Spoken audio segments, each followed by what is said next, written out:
अगर फिर से ऐसे चलेंगे तो एक के बदले 100 गाली देंगे।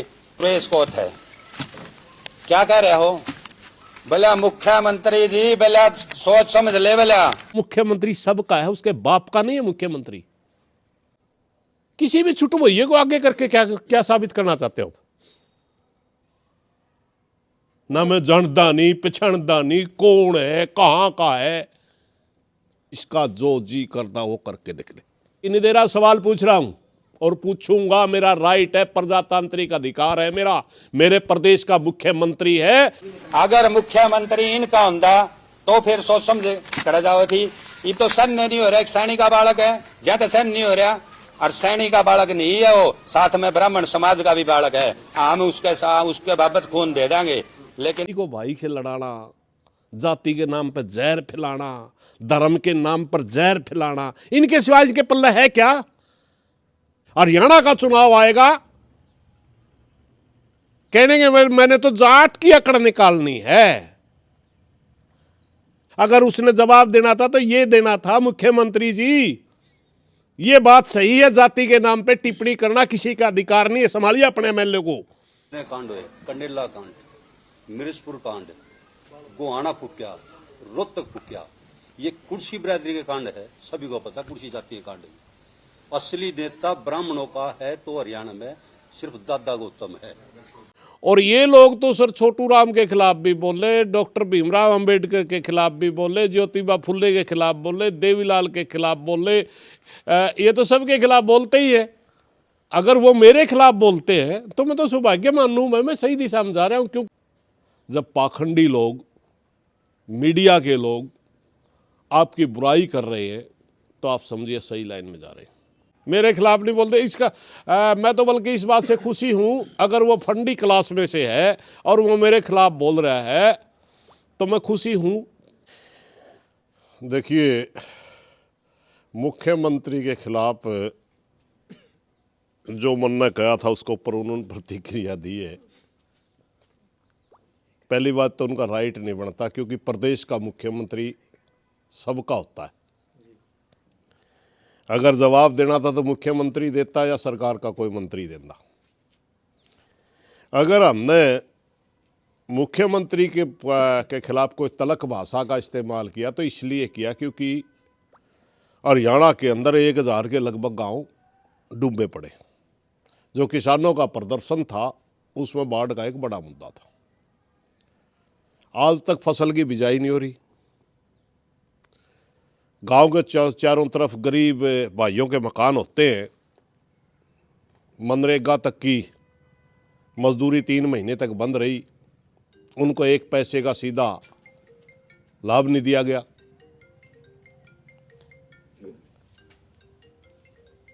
मैं ये समझ नहीं पा रहा हूं कि वो कौन आदमी है, किस हैसियत से मुख्यमंत्री का बचाव में आया। अगर वो बीजेपी का कार्य करता है तो उसका राइट बनता है, भाई हमने थोड़ा बहुत अगर पार्टी के खिलाफ बोलना तो बोलने का। मगर मुख्यमंत्री तो पार्टी लाइन से भी ऊपर होता है। दूसरी बात, वो एक समाज को जोड़ रहा है उसके साथ। वो समाज में पैदा जरूर हो रहा होगा। उसने कहा कि ब्राह्मण समाज भी उनके साथ हो, समझ ले। पहली बात, ब्राह्मण मेरे खिलाफ बोलना को नहीं, क्योंकि 99% ब्राह्मण खेती करते हैं और हम खेती करने वालों की आवाज़ उठाते हैं, किसानों की आवाज़ उठाते हैं। हाँ, कुछ लोग जो धर्म का के नाम पर लोगों को भुकाया के खानी है, वो जाट भी हो सके, वो ब्राह्मण भी हो सके, और बिरादरी में भी हो सके। कोई पाखंडी जिसको हम बोलना, जिसको छोटू राम ने फंडी के नाम से चिन्हित किया था। जब हम किसान के लिए, मजदूर के लिए बोलेंगे, निश्चित सी बात है वो उसमें 2 वर्गों को तो नुकसान होता ही है।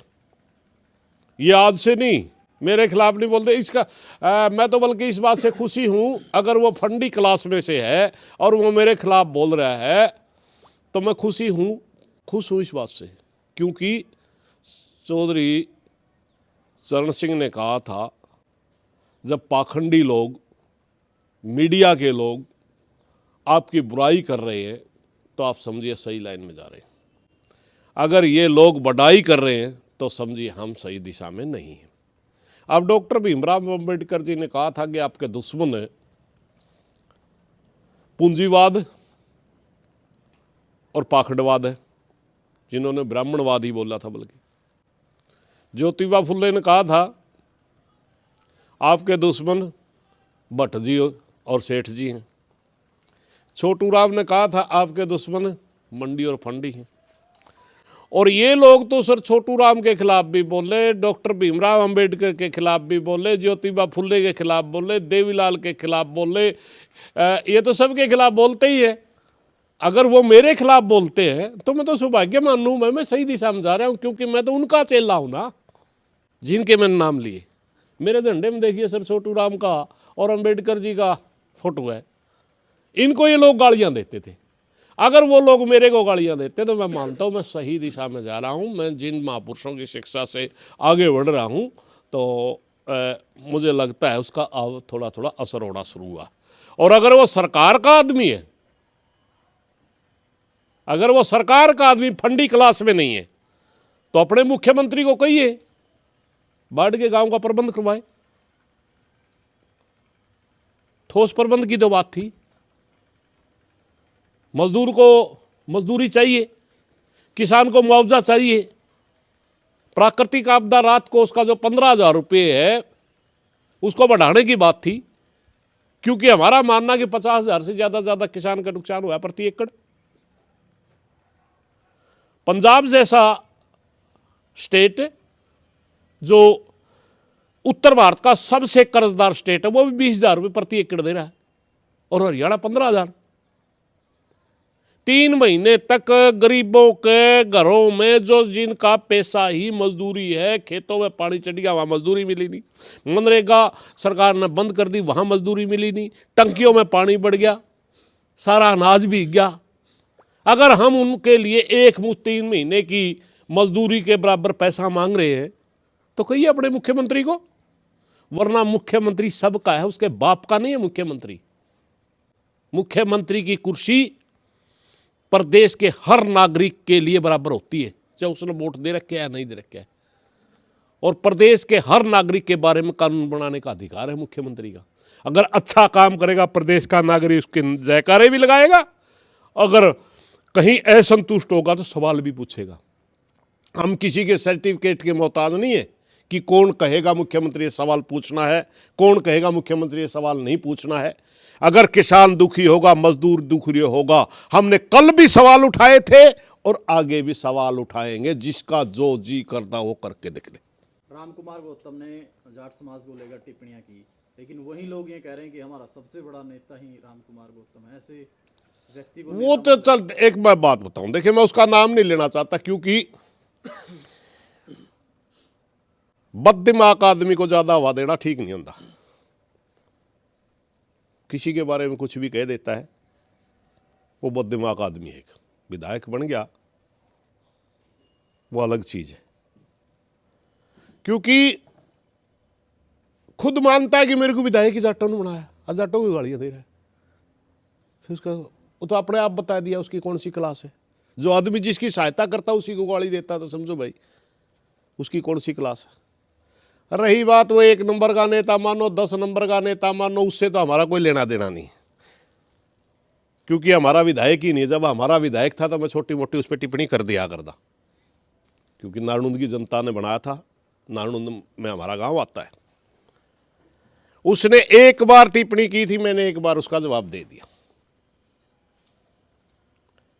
अब उनको अच्छा नेता लग गया है, सफेदों के वो नागरिक बताओ, अपना अपना रखो, सदियों तक रखो, उसको रखो, उसकी अगली औलाद को रखो, अगले उसको किसी रखो, हमें क्या लेना देना 1 नंबर का नेता हो चाहे 10 नंबर का नेता हो। हमें आपत्ति इस बात की है कि उनका दर्द ये इस बात का होया, वो ये नहीं जानते कि प्रजातंत्र के अंदर मुख्यमंत्री किसका है। मैं इस प्रदेश का नागरिक हूं, नायब सैनी मेरे प्रदेश का मुख्यमंत्री है, मुख्यमंत्री कुर्सी पे बैठेगा, सवाल पूछेंगे। अगर दर्द हो है उनका, यानी मान ले सैनी साहब के भी दर्द होता हो, वे क्यों सवाल पूछे हैं। जब नायब सैनी सिर्फ नायब सैनी था, मुख्यमंत्री कुर्सी पे नहीं बैठा था, हमने तो नहीं कभी सवाल पूछा। जब भूपेंद्र सिंह हुड्डा इस कुर्सी पर बैठा था उस पर पूछा था हमें, ओम प्रकाश चौटाला बैठा था उस पर पूछा था। उस टाइम तो बोले नहीं जाट। उनका जब बड़ा मुख्यमंत्री जब तो बोल रहे को नहीं कभी। वो एक भरम है, क्योंकि पूरे हरियाणा के अंदर एक साजिश के तहत ये प्लांट कर दिया गया। जो किसान बोलता है तो मुख्यमंत्री इनकी कास्ट का नहीं है, इसलिए अभी वाई पूर्ण कुमार का मामला आया। चलो जाट तो मुख्यमंत्री सवाल पूछते हैं, और इसलिए पूछते हैं उनकी मान गए भाई। हुड्डा मुख्यमंत्री अजू नहीं पूछा, चौटाला मुख्य, अरे कंडेला किसके मामला में हुआ था? मैं तो कंडेला में भी शामिल था, पता कर लो ना। माइयड किसके मामले में हुआ था, किसके राज में हुआ था? मैं तो उसमें भी शामिल था। एक भूपेंद्र सिंह हुड्डा के माह से में हुआ था, एक वो ओम प्रकाश चौटाला के समय हुआ था। फिर वो तो मुख्यमंत्री जाटों के घर में पैदा हुए थे, तब हम आंदोलन में क्यों थे? अभी वाई पूर्ण कुमार का मामला आया, वहां एससी समाज ने एक सवाल पूछा, क्या आज भी कास्ट के नाम से भेदभाव होगा? क्या वो भी इसलिए चिढ़ते थे कि सैनी साहब मुख्यमंत्री है? अभी मनीषा भिवाड़ी के अंदर लोहारू में एक लड़की का पिता दर दर की ठोकरें खाता घूम रहे हैं अपनी बेटी को न्याय दिलवाने के लिए, वो मार दी गई। पता नहीं क्या क्या हुआ उसके साथ, क्योंकि अंधेरे में वो चीजें। उसके लिए पूरा प्रदेश और 36 बिरादरी इकट्ठी हुई। क्या वो भी मुख्यमंत्री उसकी जाति का नहीं बना इसलिए कर रहा था? ये लोगों को भ्रमित करते। अगर देश का 12 इलेक्शन होगा, लोकसभा का चुनाव होगा, तब तो कहेंगे मैंने तो अब्दुल को टाइट करना है, मेरे दाने बिके ना बिके, मुझे भाव मिले ना मिले, मेरे बच्चे को रोजगार मिले ना मिले, मेरे बच्चे को शिक्षा मिले ना मिले, मैंने तो पंचर वाले अब्दुल को टाइट करना है। अब्दुल चाहे भूखा मर जाओ। हरियाणा का चुनाव आएगा, कहने मैंने तो जाट की अकड़ निकालनी है। वो 2-2.5 किले की खेती करता है, वो किसी से नेता की लाइन में नहीं लगता, हालांकि उसके खाने के लिए कुछ नहीं है। वो कई बार मनरेगा वालों के पास भी दिहाड़ी करता है, उसके बच्चों को अच्छी शिक्षा नहीं मिली है, कपड़े भी फटे हुए उसके, 24 घंटे काम भी करता है, मगर आकड़ वो होता है मैंने उसकी अकड़ निकालनी है। ये नारे यार, अब एक नया और नारा चला दिया, कहते हैं ये एक चमार है, ये भी कहता जाट को भाई है, जाट भी कहता चमार भाई है। इसको भी देखेंगे, क्योंकि ये भी आरक्षण का सारा लाभ उठा गया। मनरेगा की दिहाड़ी नहीं मिलती इसको, खाने के लिए कुछ नहीं है इसके पास, मगर ये भाई बना फिरता है क्योंकि ये आरक्षण खा गया। आपस में भाई को भाई से लड़ाना, जाति के नाम पर जहर फैलाना, धर्म के नाम पर जहर फैलाना, इनके सिवाय के पल्ले है क्या? अरे भाई, उसने सवाल का जवाब देना था तो ये बताना था उस गांव में हम सरकार ने इतने करोड़ रुपए लगाए, उस गांव का पानी उतार दिया, आप क्यों बोल रहे हो?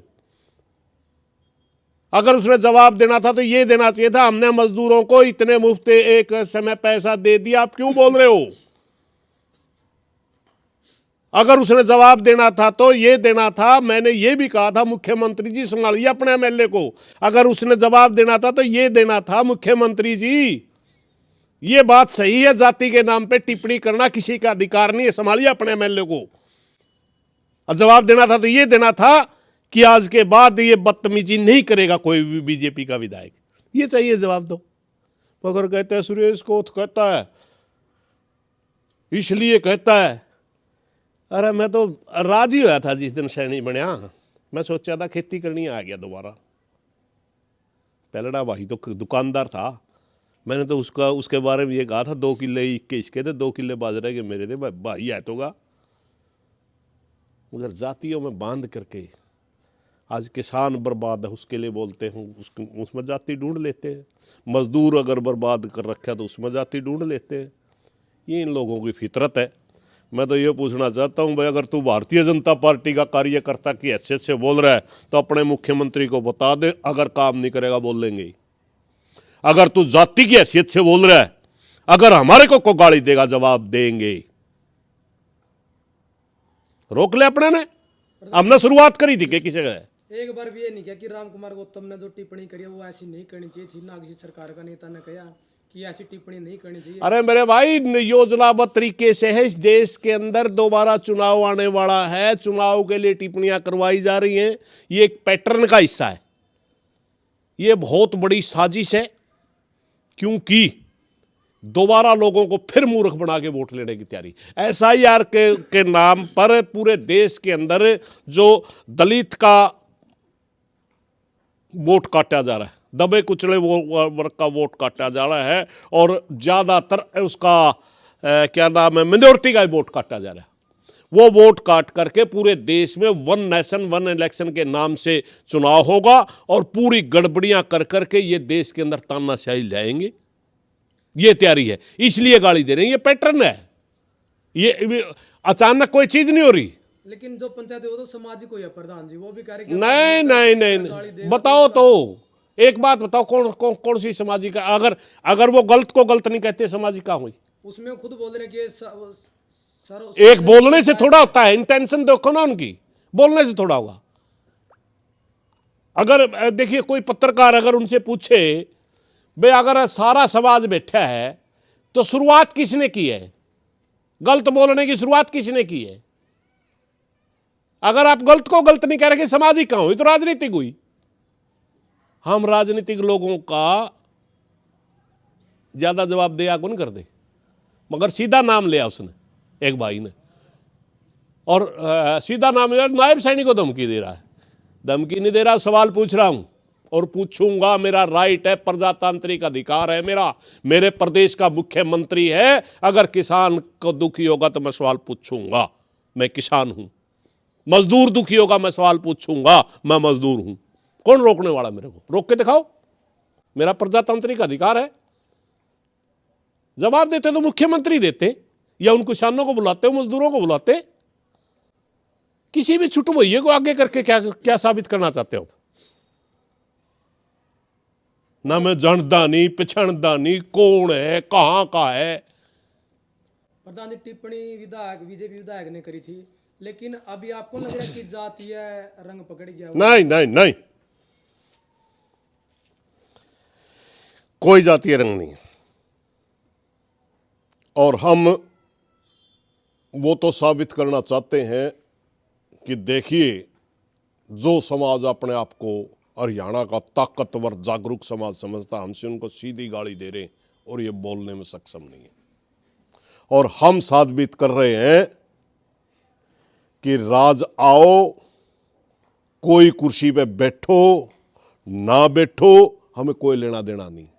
हमारे को अगर कोई गलत टिप्पणी करेगा, जवाब देंगे, हमें कोई लेना देना नहीं, कुर्सी में कौन बैठे। सिर्फ इतनी सी लड़ाई है। वो तकड़े बने हैं, हमें कहा ना, हम न स्वीकार नहीं, हम तकड़ा को नहीं मान देते। तो इस चीज को रोका कैसे जाए प्रधान जी? रुक जाएगा, समय आने पर सब बड़े बड़े रुक गए। समय आने पर बहुत बड़े बड़े की जबान बंद होगी। यही लोग घर घर माफी मांगते घूमेंगे, घर घर माफी मांगते। सिर्फ हम उस समय का इंतजार कर रहे हैं, जो जिस समय ये सबसे ज्यादा जिसको नुकसान कर रहे हैं, वो कब समझेगा। हम तो समझ रहे हैं, जिसको सबसे ज्यादा। मेरे को एक बात समझ में नहीं आती, देने वाला बड़ा होता है या लेने वाला? करके खाने वाले को कहते हैं नीच जाती है, और मांग के खाने वाला कहता है मैं बड़ी जाति का हूं। पाखंडी और कमीशन खोर लोग जो पहले साहूकार के बेस में थे, अब कोई और बेस, उन्हें पूंजीपतियों का, कारपोरेट घरानों का जो गठबंधन चला हुआ है भारत की राजनीति में, उसका बहुत जल्दी चेहरा बेनकाब होगा। क्योंकि ये देश के अंदर संविधान को बदलना चाहते हैं, देश के अंदर मनुस्मृति का शासन चाहते हैं, जो देश की 85% जनता नहीं चाहती। इनका चेहरा बहुत जल्दी बेनकाब होगा, और फिर जो ये आवाम घूम रहे हैं ना, तीसरी बार शासन आ गया, चाहे 10 बार आ जाओ, हमारे क्षेत्र पे क्या फर्क पड़ा है? कुर्सी पर हमने बैठना है, कुर्सी पे बैठनी है, नहीं बैठना होगा। हम तो कल भी सड़क पे थे, आगे भी सड़क पे रहेंगे। कांग्रेस के जमाने में भी किसान का कोई घणासा झंडा नहीं फहराया करता। बीजेपी ने और उस तगड़े दुखी कर दिए। आपने सड़क पे रहना भाई, हमारा कोई फर्क नहीं पड़ता। हाँ, गाली नहीं सहन करेंगे किसी की भी, चाहे कोई एमएलए हो, चाहे कोई पार्टी हो, कोई भी हो, गाली किसी की सहन नहीं की जाएगी। इस मामले में किसान नेत्री के खिलाफ थाने में दरखास्त दी गई और उस मामले की मुझे ज़्यादा जानकारी नहीं है, क्योंकि मैं एक वामसेव का 42वां अधिवेशन था फिलौर में, वहाँ कई दिन लग गए, मेरे को पता नहीं है ज़्यादा घटनाक्रम, आज ही आया हूँ। वहाँ मैं इस किस्म के प्रोग्राम देखने चला जाया करता हूँ। वहाँ किस किस्म के बुद्धिजीवी आते हैं, कौन कौन क्या कहता है, उनकी क्या तैयारियां हैं। हालांकि मैं उस संगठन का कोई सदस्य नहीं हूँ, मैं सिर्फ किसानों पे ही फोकस है हमारा, किसान और मजदूर पे ही। देहाती से आदमी या ज़्यादा पढ़े लिखे, लेकिन वहाँ बहुत ज़्यादा पढ़े लिखे और वो दूसरे टाइप के लोग आते हैं, उनकी कई बार मैं सुनने चला जाता हूँ। इसलिए कई दिन से मैं दूर था इस मामला, तो मन नहीं मेरा क्या घटनाक्रम हुआ।